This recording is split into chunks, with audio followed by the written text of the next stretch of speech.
I think this is a very interesting question because for those of us who consider ourselves urbanists, it's sort of our existential dilemma, right? What is this thing called the urban?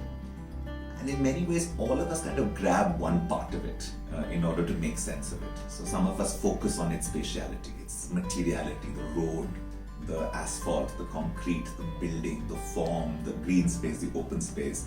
You take on the material and natural environment. Let's say this is the urban, this place is the urban.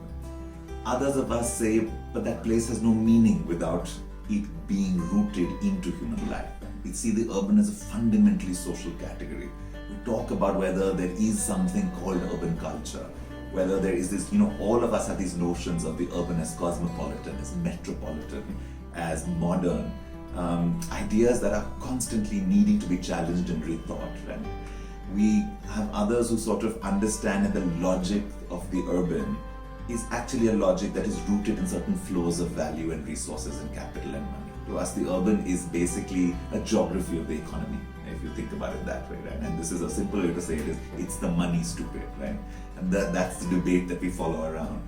And and now increasingly in the Anthropocene, we look at those skyscrapers and we look at those built cities, we look at the remnants of the industrial, urban, modern age, and we say, what were we doing? Because we're staring at climate change. And suddenly our grand achievements of the 20th century look like our grand mistakes of the 21st and 22nd centuries.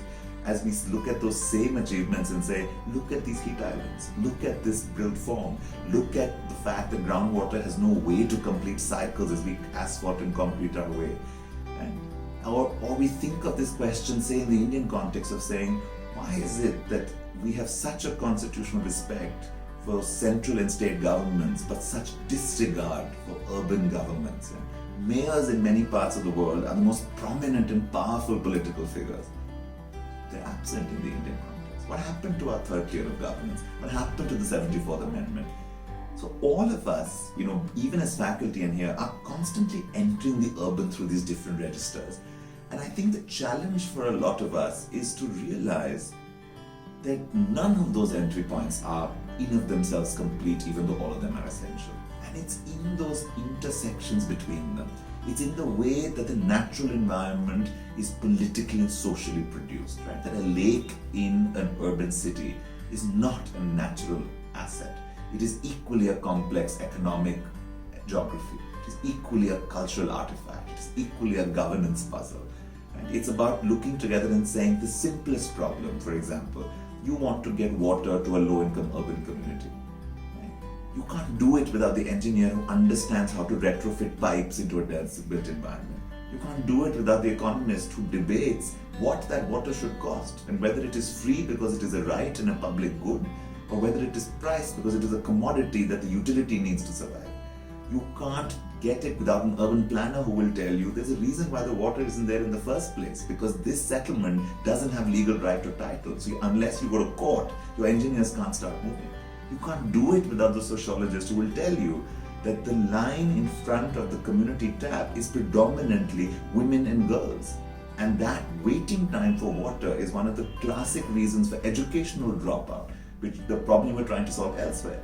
You can't do it without a scholar of social relations reminding you that the population who lives in the underserved low-income community in the first place is marked by caste and religion.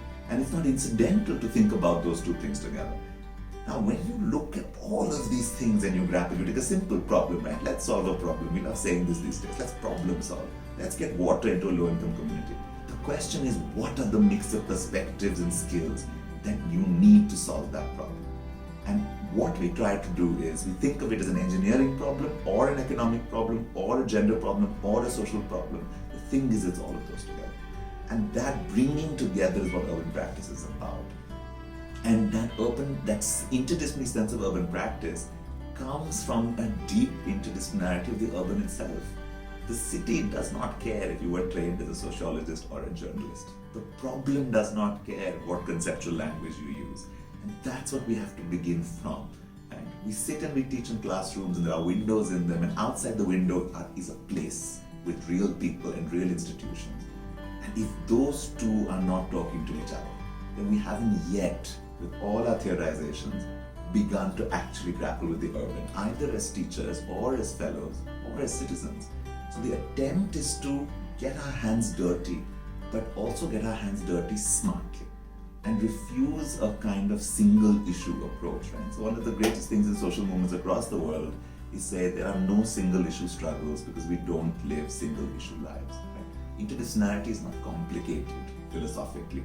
It's actually just a reflection of our everyday. We need to take that seriously when we start thinking about what we teach. And that's what the fellowship tries to do.